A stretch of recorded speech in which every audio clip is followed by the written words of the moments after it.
He also said, "It took me at least 2 years to recover from that song. When I listened to it, there was so much power there it exhausted me." Nevertheless, Green continued making music long after his departure from Fleetwood Mac.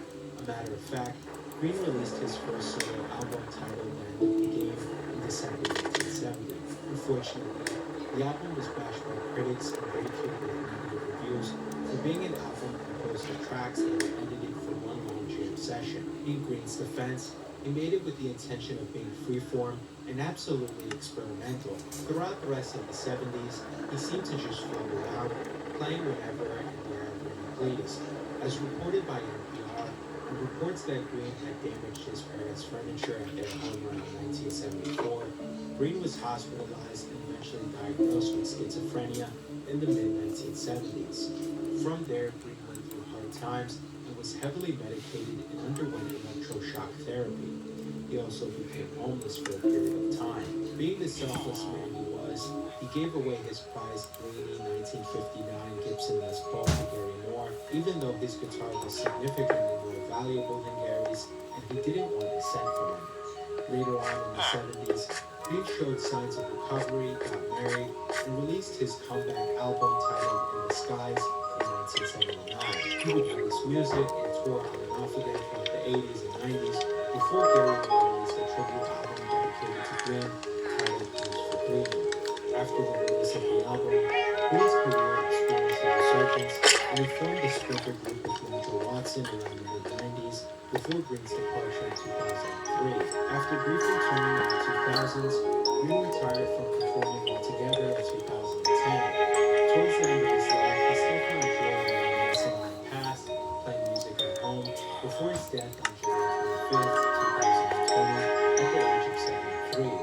According to Peter's Wikipedia page, he briefly rejoined Fleetwood Mac in 1971, where he helped the band complete a US tour after guitarist Johnny Spencer had left the group, performing under the name Peter Blue. His Wikipedia page also mentions that Peter made an uncredited appearance on Fleetwood Mac's 1979 double album Tusk on the track Brown Eyes, and in 1981 he contributed on 2 songs from Mick Fleetwood's solo album The Visitor, titled Rattlesnake Shake and Supergrass. Even though Green never actually returned to reunite with Mac live on stage after the 70s, Mick Fleetwood says that he tried to convince him to play with the band on stage multiple times over the decades, but something would always come up at the last minute, causing Peter to drop out from performing. On February 25th, 2020, just 5 months before Peter's passing at the London Palladium, Mick Fleetwood organized a Peter Green tribute concert that was advertised as "Mick Fleetwood and Friends Celebrate the Music of Peter Green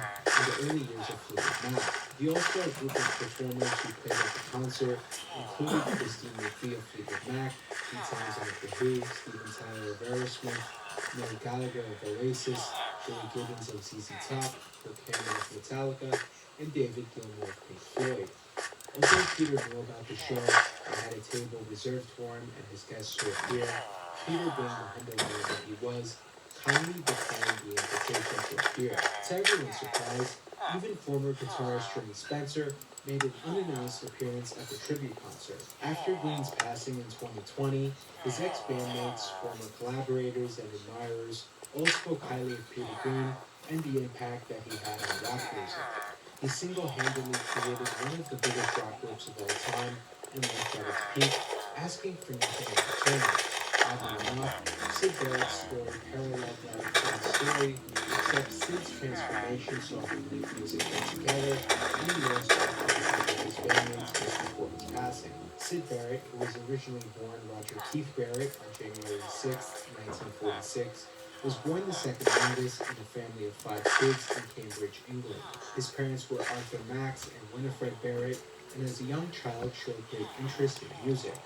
According to Britannica.com, at just 7 years old, Barrett performed and won in a competition for duet piano with one of his sisters, and learned how to play the ukulele and banjo by 11 years old. By age 14, the young prodigy learned how to play acoustic guitar and spent his free time writing and drawing. Barrett was a student at Miami Primary School, and coincidentally, the mother of future drummer Roger Waters happened to be a teacher at the school he attended. Roger, who was exactly 4 months older than Barrett, met Barrett during their time at the school. In 1961, when Sid was only 15 years old, his father, Arthur Max, died from cancer. The loss impacted Barrett immensely, and to help him overcome the loss, his mother encouraged him to continue with his passion for music. Barrett enrolled in the Camberwell College of Arts in 1964, where he studied painting and reunited with Roger Waters, who was studying at Regent Street Polytechnic. However, Sid heard about Roger Waters' band called Sick and Six that featured Rogers' other close college friends, Richard Wright and Nick Mason. When two of the six members of the band left, there was room for Sid Barrett and Bob Close to join. After this, the band worked with singer Chris Dennis and changed the name of the band to the T-Set.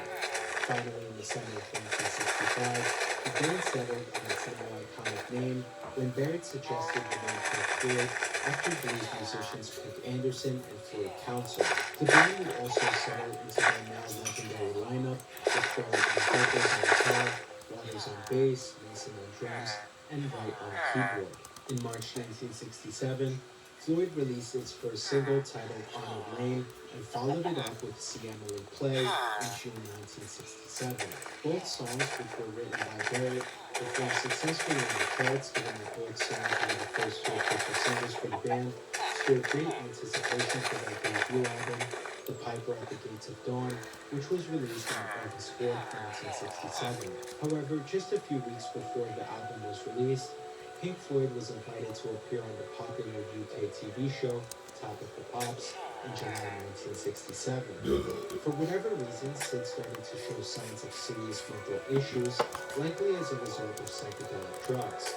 Decades later, in a 2022 interview on the Joe Rogan Experience, Roger Waters would give his take on what exactly happened and where the cracks started to appear in Barrett's mental state. He said, Sid went crazy in 1967, and so by 1969, we weren't seeing him anymore.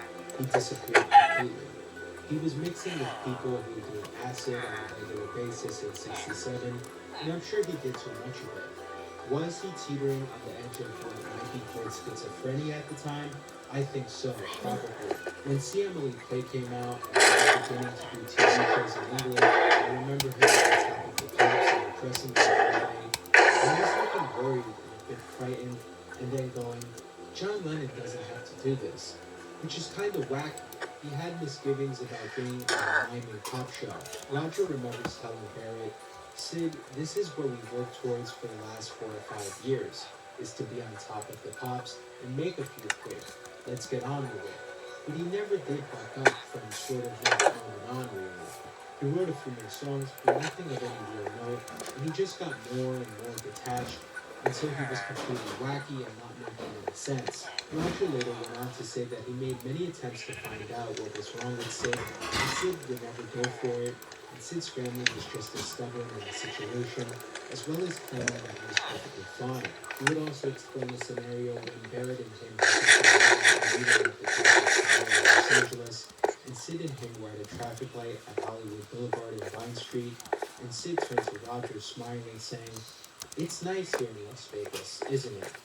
Proving that Barrett had no idea where he was or what he was doing. After Barrett's bizarre appearance on the show, the college later had to sent out, and the band had to drop out of the National Jazz and Blues Festival due to Barrett's worsening mental state. It was becoming harder for the band to perform and sit on stage because he increasingly became more incoherent and oblivious to his surroundings. When Floyd joined Jimi Hendrix on tour in the UK, they realized that they could no longer rely on Sid to play guitar, and in December of 1967, the band brought in David Gilmour, who Sid knew since he was a teenager.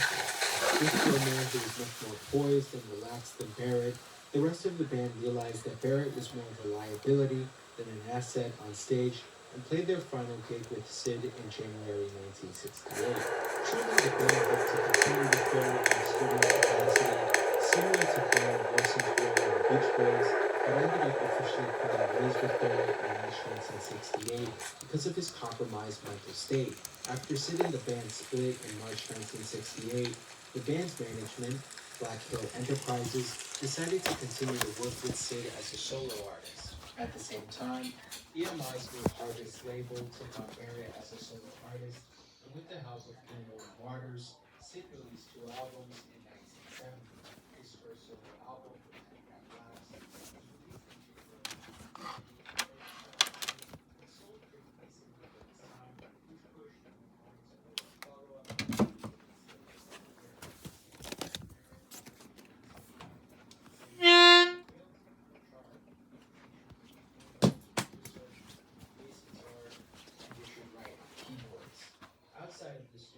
between 1968 and 1972 wasn't very productive for Barrett, as he only made a handful of live appearances.